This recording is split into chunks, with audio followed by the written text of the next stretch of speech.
Hello everyone, welcome to this lecture. In this lecture, I will talk about debugging and exceptions. In this lecture, I will talk about debugging, and actually debugging is a process finding the bugs in your code. The bugs are errors that happen in your code. And this process can take as much or more time as writing the code itself. And if you can define the bug and solve it, you can save lots of your time. So having the skill to finding the bug and solving it's so important in the programming. So most of the programming language have tools for debugging. They called the debuggers, and for the Python I mentioned 4 of them here. The first one is the PDB, which is the built-in debugger. The other 3 are graphical debuggers, for example, Spider, which we know is a IDE for the programming in Python, has a built-in debugger. And I will show some example from the PDB, and you can also find debuggers in the Spider or DDD and PUDB, which are graphical debugger. There's a general definition for the debugging, and actually it's a principle of the confirmation. Fixing a buggy program is a process of confirming one by one that the many things you believe to be true about the code actually are true. So we have lots of line of code, and we believe that all of them are correctly working together. But when you find that one of your assumption about just one line or 10 line or doesn't matter, is part of your code is not true, you have find a clue to the location of the bug. So in other words, we are looking for things that we don't expect. So you want to find a part of your codes that generate the bug, and then try to solve the bug or solve the error in your program.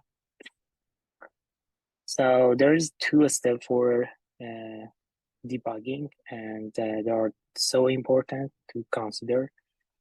The first step is that you need to locate the bug. This means that before trying to find out what is the wrong with your code, at the first step, you need to just find the location of your program that generate the bug or error. And after that, you need to understand the bug. So a very common mistake made by new programming is try to and figure out what is the wrong with the code. And actually, it's matter, but at the first, you need to find the location of the bug instead of finding what is the wrong with the code. And if you find the location of the bug, that can be much easier to understand the bug and then try to solve that. And there are 2 types of bugs that we consider here. The first one is the syntax versus semantics.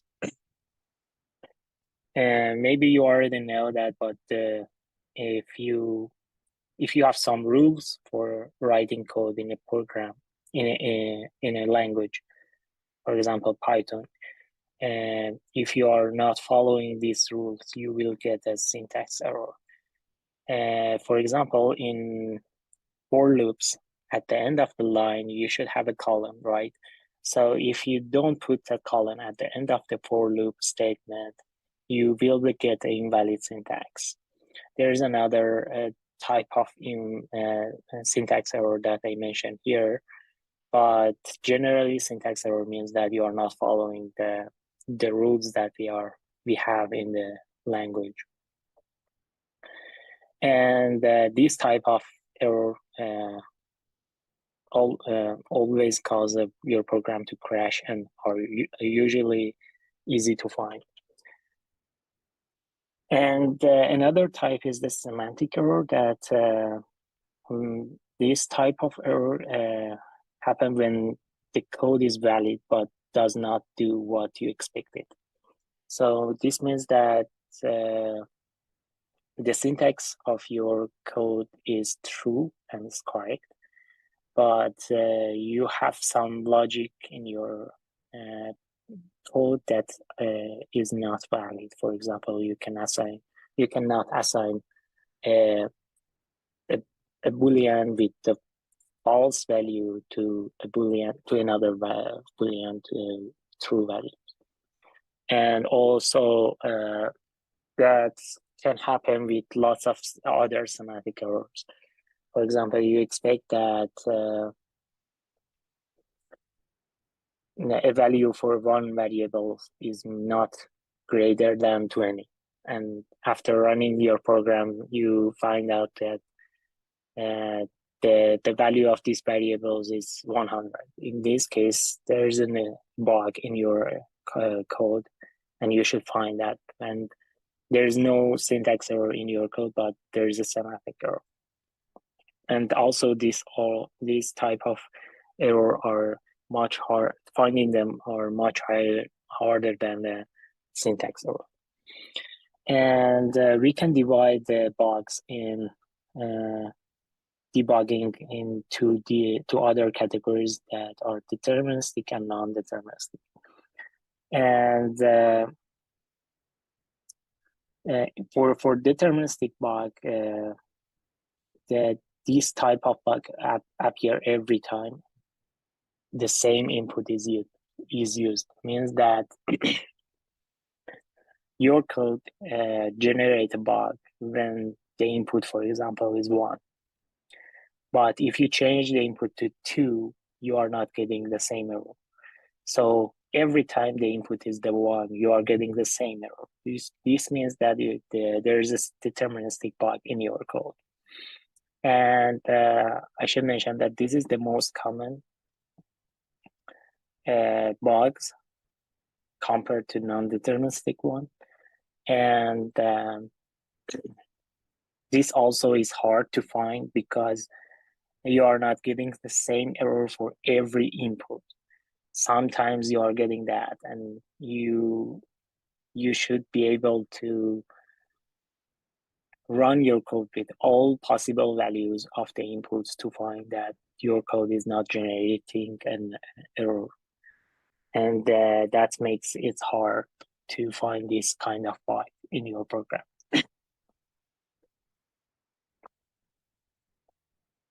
Another one is the non-deterministic bug, which appears irregularly. And as if I want to mention an example of this, consider that you have a code that is based on randomness. And sometimes you are getting a bug, or your program can have a bug with some random numbers, but with other random numbers, you are not getting the same error. In this case, which means that your code is generating a non-deterministic bug. And other example can be found in a non-deterministic bug, which is the parallel code with race condition, which means that there are some condition. If this condition is true, we are getting an error, and if the condition is not true, we are not getting that. And also code that relies on exterior state, which means that, for example, our code getting the temperature of the room, and based on the value of the temperature of the room, we are getting we are finding like a bug in our program. But this means that the code is just based on some variables that are not defined in the code. So a common method for finding the bug in the programming is printing the variables at the intermediate state. So this means that we are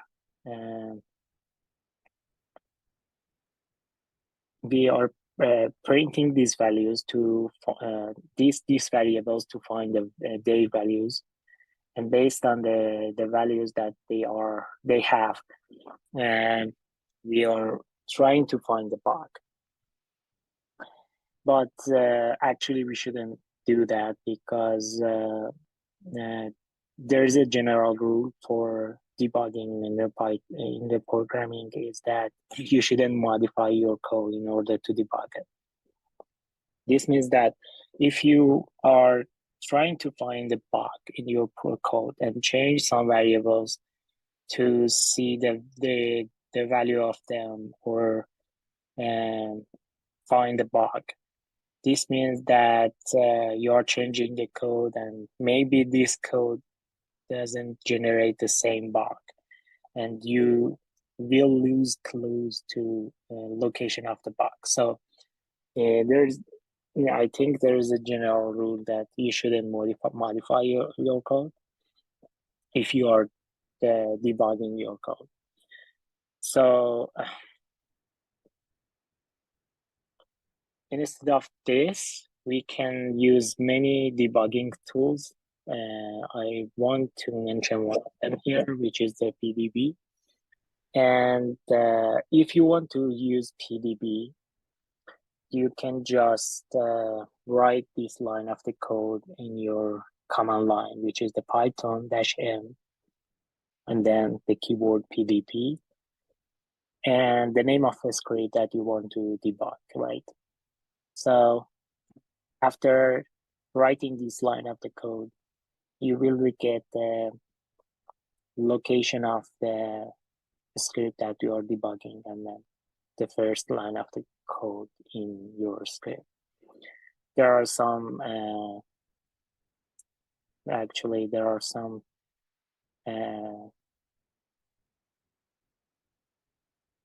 yeah, there are some other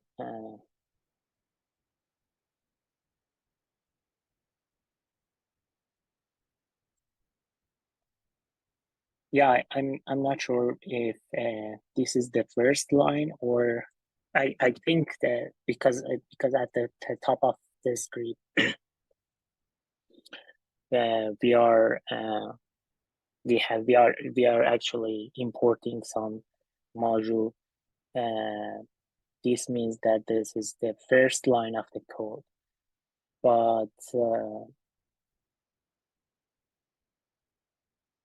but I'm not sure if this actually PDB run the line of the first line of the script or not.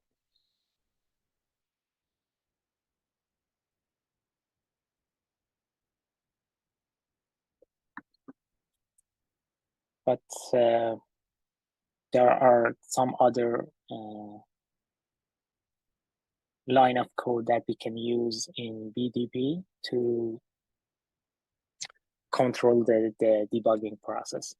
The first one is breakpoints that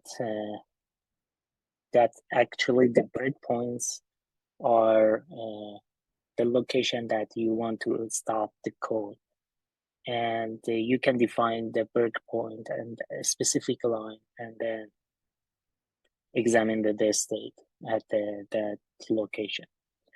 So in PDB, breakpoint are set with the command B or break, and then you should specify the line number that you want to stop. And so, for example, we have a command line here, B, and then the line that we want to have the breakpoint at that line which is the 8. And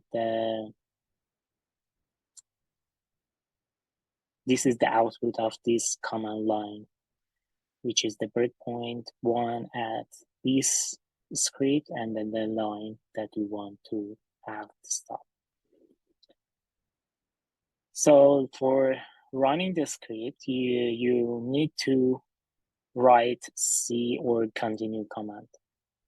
So we have C here, and then the PDB starts running your code script until the line 8. So for example, at the line 8, we have B is equal to 3, and then we have a stop here. By default, PDB pauses at the start of the execution. And once you type C, it will run until the first breakpoint that you defined before that. So if you want to view some variables at the breakpoint, how we can do that? So by command line P or print, you can view the value of each variable at the breakpoint. So for example, here we have a breakpoint at line 8, and the line 8 is the B is equal to 3. But we have some other variables at this location, which is one of them is A, and we want to know what is the value of A at this location. So we just need to have this command, which is the P, and then the name of the variable, and then the output is 2, which means that the value of the A is 2 at this location.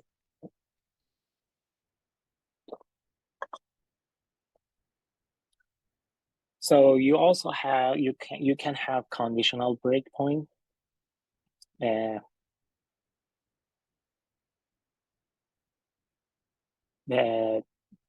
conditional breakpoint can be useful in the for loops, for example. For example, you have a for loop where I as start from 0 up to 10, and you want to know the value of variables at I is equal to 5. So you should have a condition here in the for loop so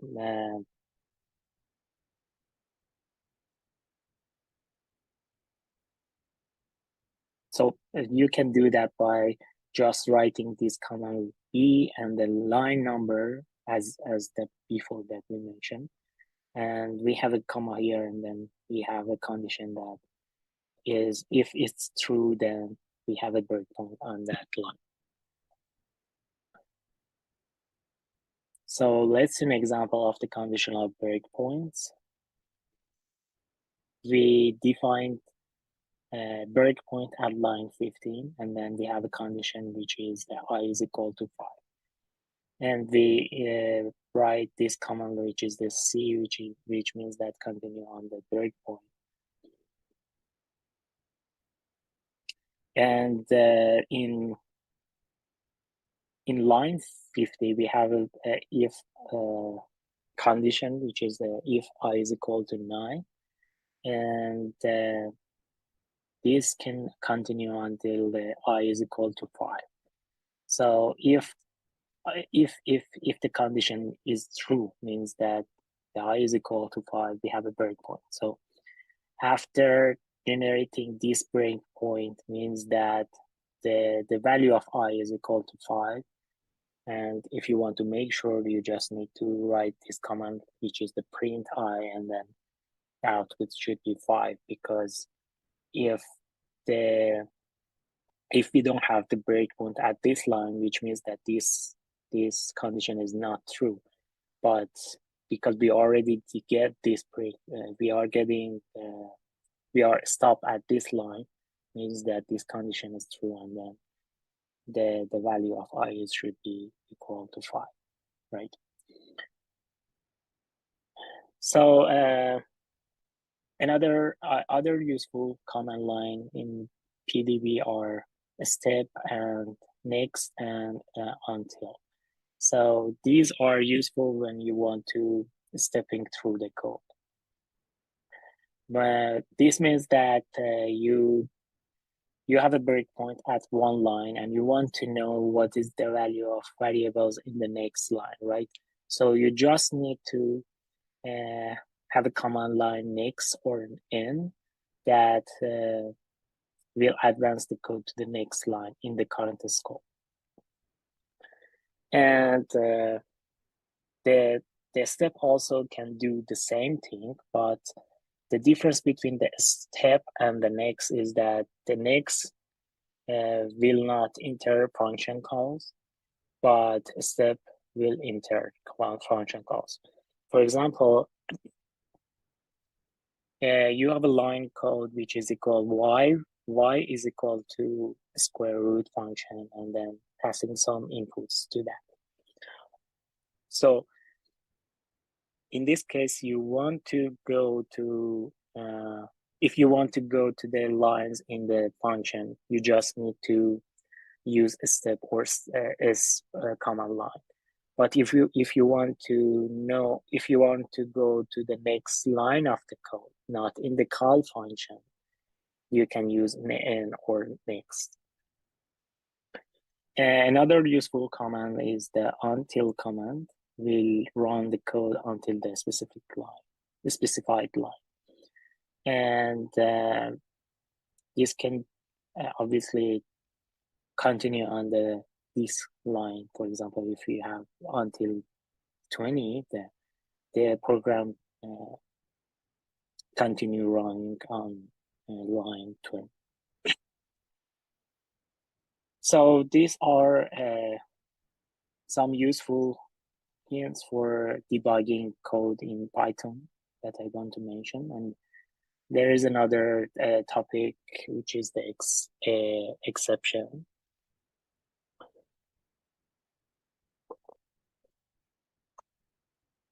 Actually, exception are a kind of error that happen in a runtime. For example, you have a code and you run the code and you will get a runtime error. This means that your code is generating an exception.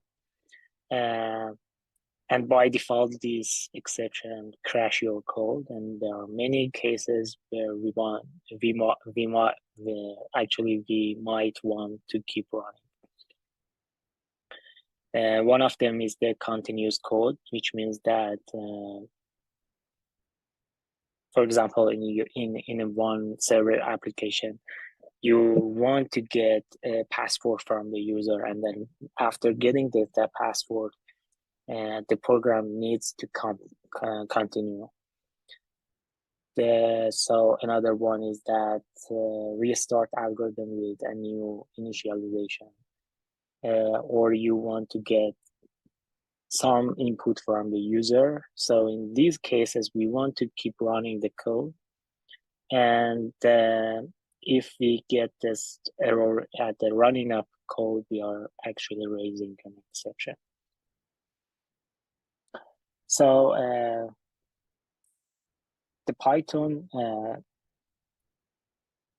the Python have a try except rules in something like if or else, something like this,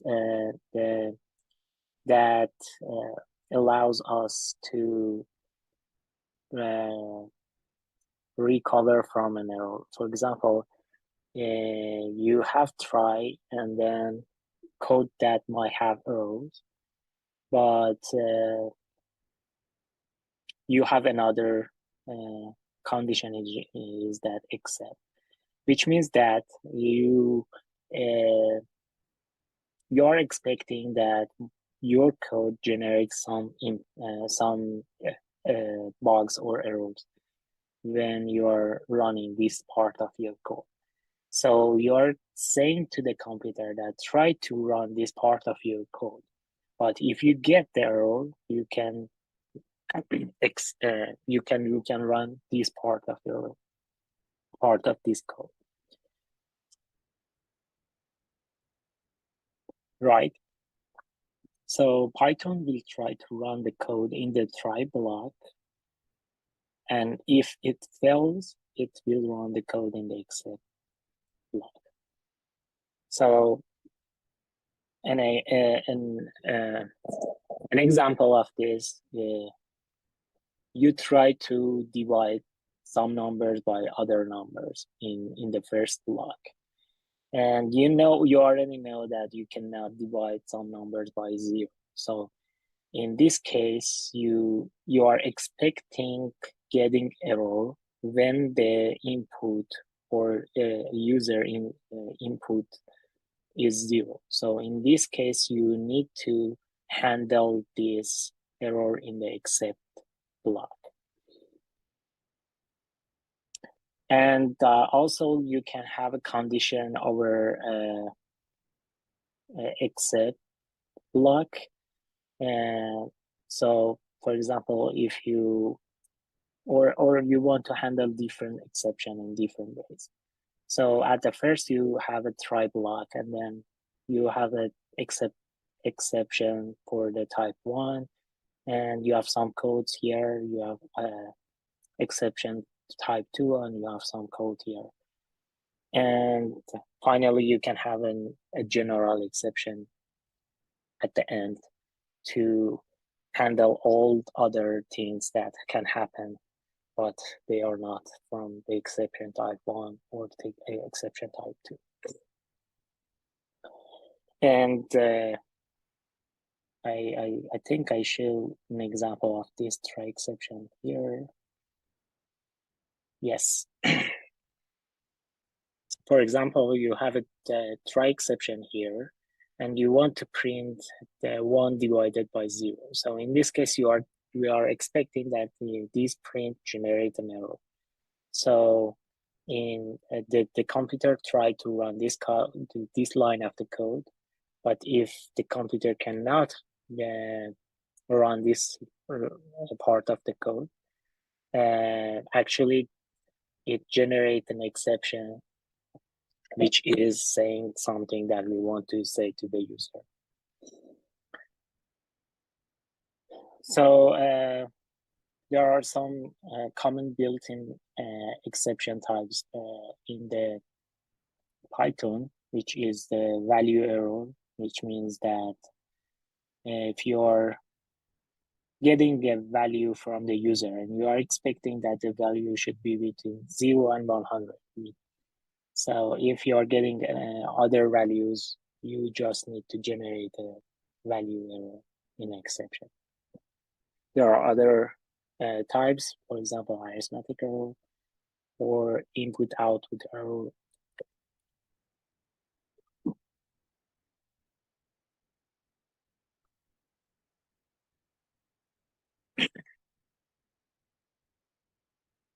Also, the Python can allows you to raise your own exception, which means that you want to provide some information about their for the user. For example, you expect that the user enter values in some range. If you are not getting that, you need just to provide this information to the user to actually fix the value of the input. And actually allows the person using your code to handle the exception gracefully. And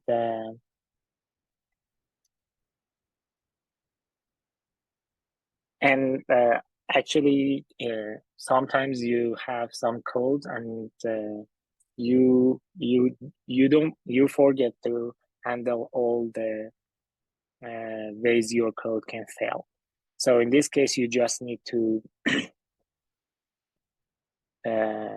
have a try except block and then try to handle this type of error in your exception part of your code. So raising exception in Python is easy. For example, you can use the keyword raise in your program and then call a function that you want to generate the exception, for example, value error. So this can get a string that you want to show to the user. You cannot invert a singular matrix. So you can use this type of built-in exception in Raise.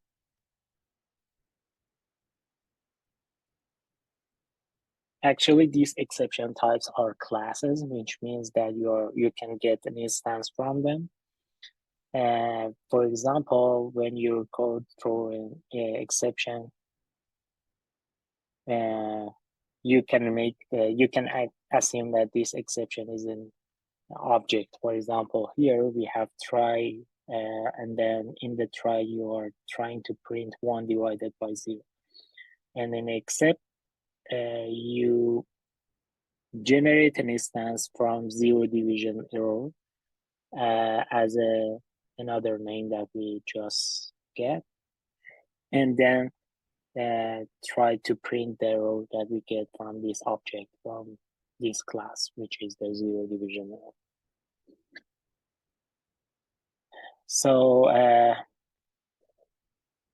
this means that you can also create your own exception classes. For example, as usual, you just need enter class keyword and then the name of the class and then exception.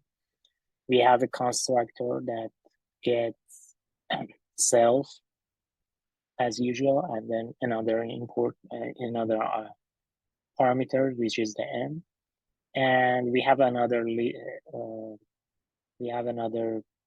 actually feature for the class, which is the self.message, and the message that we want to show to the user, and try to divide this number by 0, and then we get the value of the n that we are getting from the input. So later we have some we assign I is equal to 10 and j is equal to 0, and we mentioned that if j is equal to 0, raise this exception, which we define here, and else print I divided by j. So because we are passing I as an input to this exception constructor, and I is equal to 10. So raise means that we are printing the message that we have in this exception, and actually raise print this line, which is the try to divide 10 by 0, because the value of the I is equal to 10, and I is equal to n, and n is equal to 10 because I is equal to 10. And finally, we can have another condition on try exception, actually, which is the finally. So sometimes there is a code that you want to run regardless of whether there was an error or not. And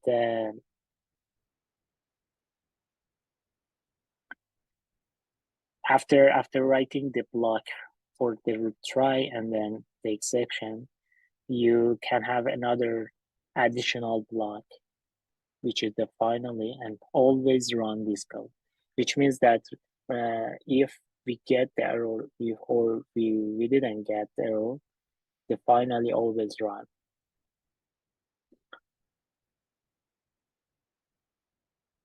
For example, as a simple example, if you are trying to divide one number by 0, and you are printing the value of this division. So in the try block, you have printing I divided by j, and if the j is equal to 0, we are getting the exception or error. So in the exception, we are printing that the j is equal to 0, and finally we are just saying that the value of the first argument, which is the I. So if we are getting the error or we are not getting error, based on the value of the j, we are just printing the value of the I.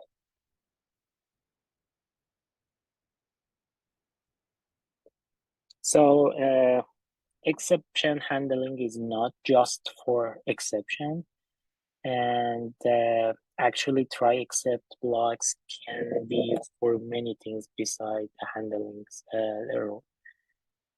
One of them is to try to assigning the value of the key value in the dictionary or dealing the value of that. For example, consider that we have an empty dictionary here, and we are accessing to the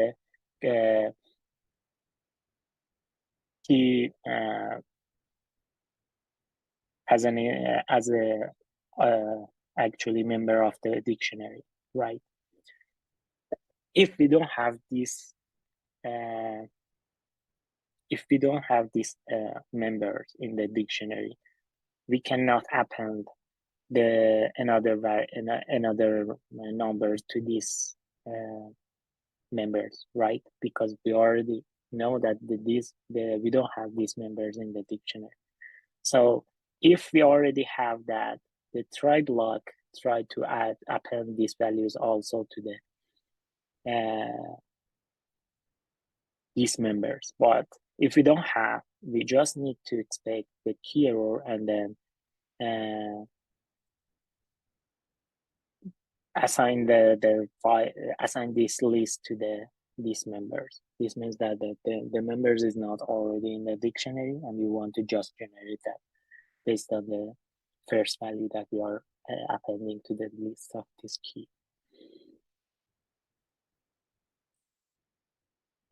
And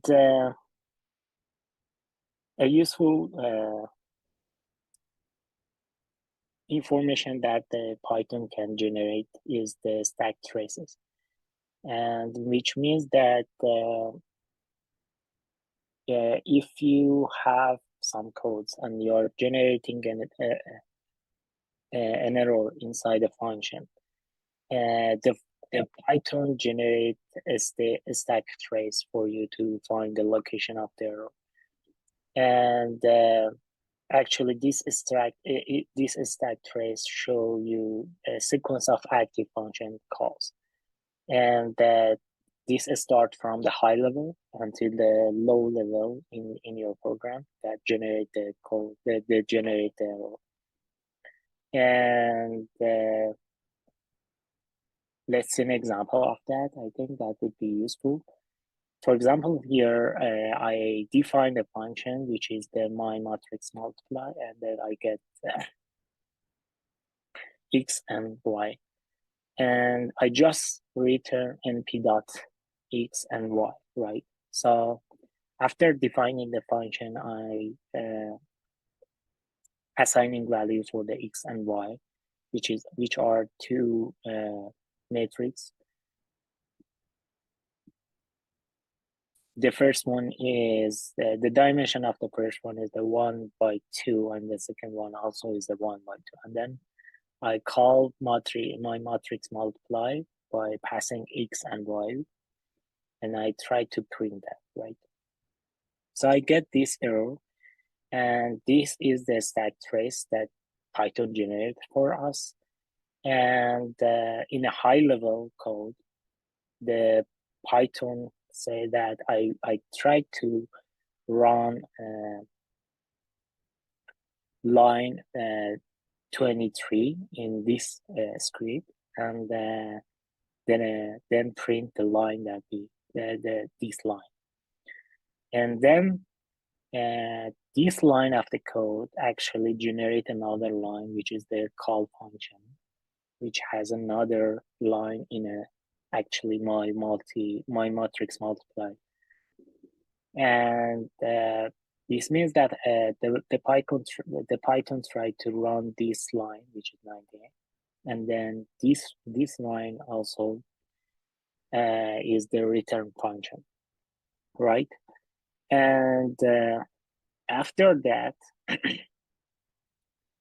the Python tried to run a specific line in dot function in the NumPy. and then generate an error based on the input of the my matrix multiply.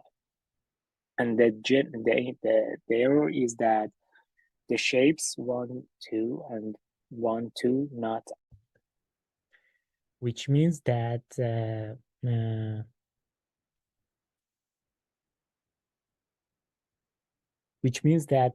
numpy dot cannot generate, cannot multiply to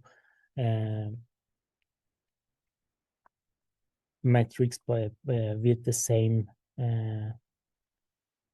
dimension. For example, if the dimension of the first one is the 1/2, the second one should be 2 by something, right? So in this case, we are getting this error for value error, which means that the value of the inputs are not true based on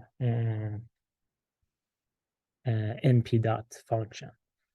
So as you can see, when your code hits an error inside the function here, inside the np dot, it will print out a stack trace. The stack trace shows you a sequence of the active function calls that I show in here, that at the first we call this function, then we call this function, and then in the np dot function we get error. And the stack trace starts with the highest level, the first function you called in your top level script, which means that in this example, we call my matrix multiply,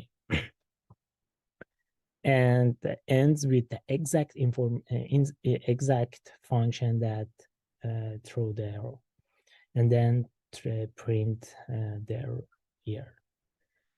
This function generates the exact error, and the error is that the shapes are not aligned.